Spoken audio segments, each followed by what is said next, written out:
त्वेषा Sharma actor थी जो अभी रिसेंटली आपने देखा होगा गिरिबाला जो जज थे उनके घर में उसकी डेथ हो गई है। रीजन था इसके पीछे क्या हुआ मैं पूरा आपको बताऊंगा। सोशल मीडिया हाइप रियल क्या है एंड रियलिटी क्या है इसके पीछे, ठीक है। सबसे पहले गिरिबाला जो थी वो उसकी सास थी त्वेषा की। त्वेषा ऑलरेडी ग्लैमर वर्ल्ड में काम कर चुकी है, मतलब फिल्मों में काम कर चुकी है, बाहर दूसरी कंट्रीज में भी रही है, तो बहुत सारे दोस्त वगैरह ये सब बहुत सारा उसका लाइफ में रहा हुआ है। रिलेशनशिप बहुत थे उसके वगैरह वगैरह बहुत रहा है लाइफ में उसके, ठीक है। अल्टीमेट जब उसकी एज आती है उसके मदर फादर वो अपना गिरीवाला का जो सन है उसका नाम है समर्थ सिंह। समर्थ सिंह और त्वेषा शादी.com पे मिले थे, वहाँ जाके उनकी दोनों की मुलाकात होती है। उसके बाद दोनों फैमिलीज मिलती है, इनका रिश्ता तय करते हैं, उनकी शादी हो जाती है। शादी तक ठीक था, तब तक किसी को कोई कंप्लेंट नहीं थी। शादी के 5 महीने बाद दिक्कत होने लगी कि जैसे त्वेषा शर्मा प्रेग्नेंट होती है और एकदम से वो कहती है कि नहीं मुझे बच्चा नहीं चाहिए, एकदम से मतलब मुझे, तो उसके सास ने जो उनकी जज सास है उन्होंने भी उनको कहा कि रीज़न क्या है, तो वो अजीब सी बातें करती थी उनके साथ कि मतलब मैं गाय थोड़ी ना हूँ या घास खाऊं और सिर्फ बच्चे थोड़ी ना पैदा करने मैंने।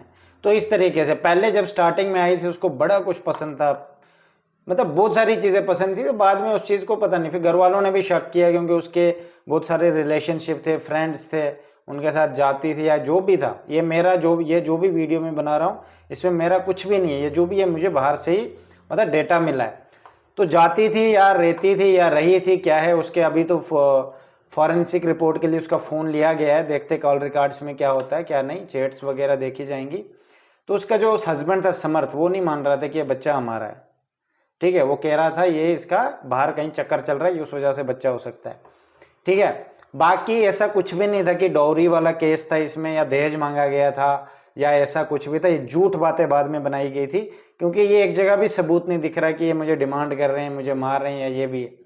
उसने त्वेषा ने जब भी अपने माँ बाप से चैट की थी यही की थी कि मुझे मतलब मैं तंग हो गई हूँ, मैं यहाँ नहीं रह पाऊंगी। और डेफिनेटली कभी कभार बहुत बार होता है कि आप किसी से बात नहीं कर पाते हो, एक ही जगह बैठे जाते हो तो फूल जाता है। अब फेमिनिस्ट ने सोशल मीडिया पे भर भर के कमेंट किए हैं, अपना अपना ज्ञान पेल रही हैं, जिनकी शादी भी नहीं वो भी रो रही हैं मेरा पति भी मुझे मार देगा फ्यूचर में, ऐसी ऐसी सोचे रख रहे हैं। मतलब ये माइंडसेट इनका बन चुका है, दूसरों का घर उजाड़ना, दूसरों के माइंड में घुसने को। पहली बार थोड़ी ना ऐसा केस आया, हजारों केस आए। अभी मेघालय में हमारा ये बंदा गया था, इसकी वाइफ के साथ गया था, उसने मार दिया, कोर्ट ने आज उसको रिहा दे दिया। ऐसे मार, सोचो अपने पति का कत्ल करती है, कोर्ट ने उसको घर भेज दिया, किसी ने बोला? कुछ भी नहीं बोला।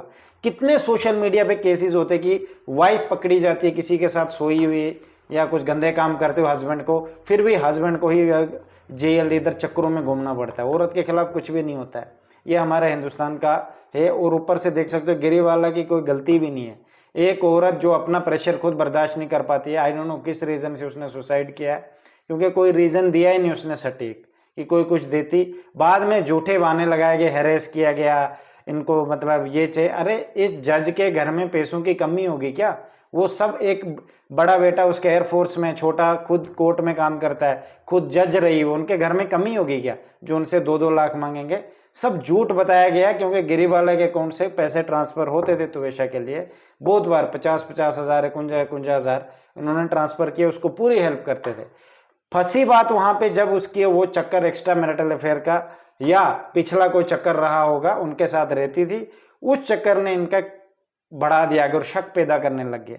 फिर इन दोनों के हस्बैंड और वाइफ की लड़ाई भी होने लगी, कभी कभार बातें एक्सचेंज भी करते थे। अपनी माँ को बोल देता था वो कि मम्मी ऐसे ऐसे हो रहा है, तो ऐसा कुछ पर दिक्कत थी उसकी माँ से, ठीक है।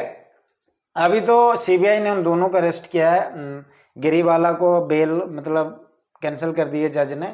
अब सीबीआई अरेस्ट इसलिए किया है क्योंकि 5-6 दिन तक इनको कस्टडी में लेंगे, वहां पे अच्छी पूछताछ करेंगे, रिक्रिएट सीन करेंगे, ताकि पूरा पता चले कि हुआ क्या था, क्या डोरी केस था या ऐसे, क्योंकि एविडेंस के बगैर इनको जेल नहीं हो सकती। ऐसे नहीं कि ये सोशल मीडिया पे फेमिनिस्ट पक पक पक कर रही है तो उस वजह से उनको जेल हो जाएगी, बिल्कुल भी नहीं होगी।